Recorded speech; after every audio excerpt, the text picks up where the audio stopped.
Alors, on a vu des dirigeants de sociétés de gestion et on va voir maintenant des dirigeants dans le domaine de la santé et qui ont comme autre point commun d'avoir pu être entrepreneurs grâce à des fonds d'investissement. Donc Anaïs, vous êtes une jeune start-upeuse. Vous avez créé Damé Médical, qui est spécialisé dans les diagnostics de cancer de la peau. Jacques, vous êtes président d'une belle PME, BCF Life Science, qui produit des acides aminés pour la pharma et pour la nutrition. Alors Jacques, vous étiez auparavant, vous occupiez des fonctions la responsabilité dans un grand groupe, et puis vous avez décidé à un moment donné avec un associé de partir en quête d'une entreprise à racheter. Est-ce que vous pouvez nous raconter cette démarche qui a été longue, mais sur laquelle vous avez fait preuve de persévérance? Alors moi, je l'ai fait à 45 ans, donc il n'est pas interdit de le faire plus tôt. Hein. Anaïs en est un parfait exemple. En fait, oui, on était au bord d'une très belle entreprise française avec mon associé, Renaud, et on a décidé de quitter l'entreprise ensemble le même jour. Et on n'est évidemment pas parti fâché avec l'entreprise en question, pour avoir notre entreprise. Donc on a lâché les deux mains et on a fait le parcours de candidat à la reprise, où vous avez votre SAS, c'est vous, hein. Il faut aller convaincre. On a cherché une entreprise pendant 14 mois. On a fait, je pense, plus de 400 rendez-vous en 14 mois. On a regardé 15 dossiers. On a perdu un dossier en finale. Et puis finalement, on a repris BCF Life Science, dont on a acquis la majorité depuis 2 ans. Et c'est le fonds MBO & Co qui nous accompagne maintenant. D'accord.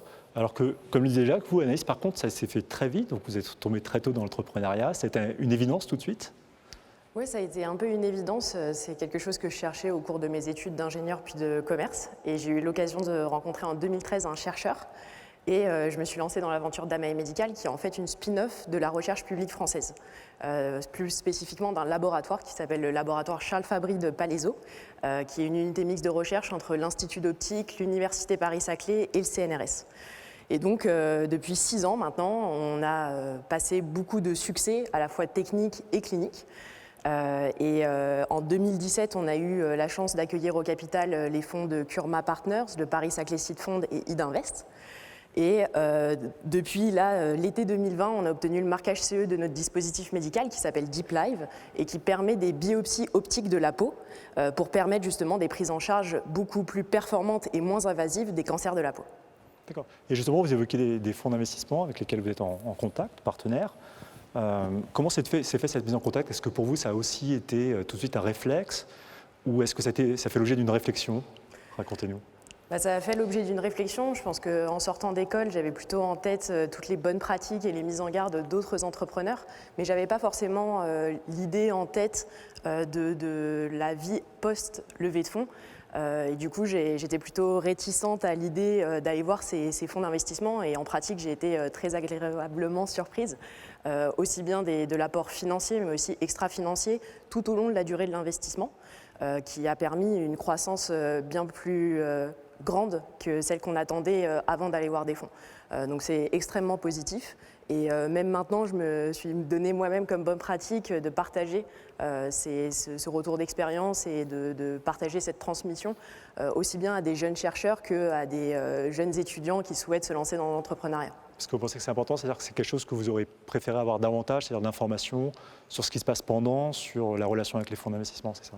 Oui, exactement. Montrer un cercle vertueux sur la durée d'une relation entre des fonds d'investissement, des entrepreneurs, pour justement avoir envie d'aller voir des fonds d'investissement et voir ça comme une source de croissance financière, mais au-delà aussi des aspects financiers. Et c'est ce qu'on a aujourd'hui au jour le jour grâce au conseil d'administration et notamment grâce à Kurma Partners. D'accord. Et vous, Jacques, donc vous me disiez que finalement c'était grâce au fonds que vous êtes devenu entrepreneur. Oui. Et que vous auriez préféré que ça se fasse plus tôt?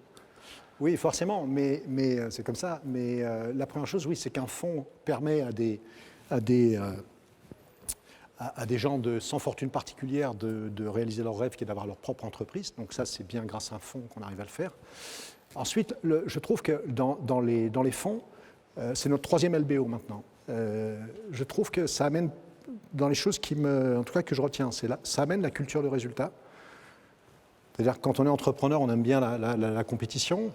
Et donc ça met l'entreprise dans une tension positive. Ça, c'est le rôle des dirigeants, de transformer la tension dans une énergie positive. La deuxième chose, c'est la stratégie. Quand on travaille avec des fonds, on doit resserrer sa stratégie. On doit l'écrire on doit la challenger et on doit être obsédé par l'idée de différenciation. Parce que c'est ça que les gens achètent. C'est ce que vos clients achètent et c'est ce que vos investisseurs achètent chez vous. Et pour prendre un autre exemple, la RSE par exemple. Aujourd'hui, on parle beaucoup de RSE. Nous, c'est une démarche qu'on a faite depuis 12 à 18 mois, donc assez récente. Et la pression de la RSE, elle vient des clients et elle vient aussi des fonds. Et je pense que ça, c'est vertueux aussi, d'amener les dirigeants à se dire quelle est la contribution de mon entreprise, à mes salariés, à mon écosystème. Qu'est-ce qui donne du sens à ce que je fais en tant qu'entreprise et au travail des salariés au quotidien aussi. Et en parlant de sens, on avait également Raphaël tout à l'heure qui nous parlait justement du sens collectif qui faisait la singularité de Jetto. Et vous, finalement, cet aspect collectif, vous le concrétisez jusqu'au bout puisque vous partagez l'entrepreneuriat, y compris avec vos salariés. Oui, alors on a mis en place un actionnariat salarié en mai 2019. On l'a vraiment fait avec MBO & Co. L'idée, elle est simple, elle est de dire on crée de la valeur, on se développe. Il faut qu'on crée de la valeur partagée. Aussi parce que c'est un levier de performance économique pour l'entreprise. Donc on a décidé de faire une chose très simple, c'est on a ouvert le capital de l'entreprise en créant un FCPE qui a été nourri par le versement de la participation et de l'intéressement des salariés. Il y a 4% des PME en France qui le font. Le capital, c'est encore un peu trop la vache sacrée encore, quand on est une PME. Et on a 80% des salariés qui ont investi dans l'entreprise.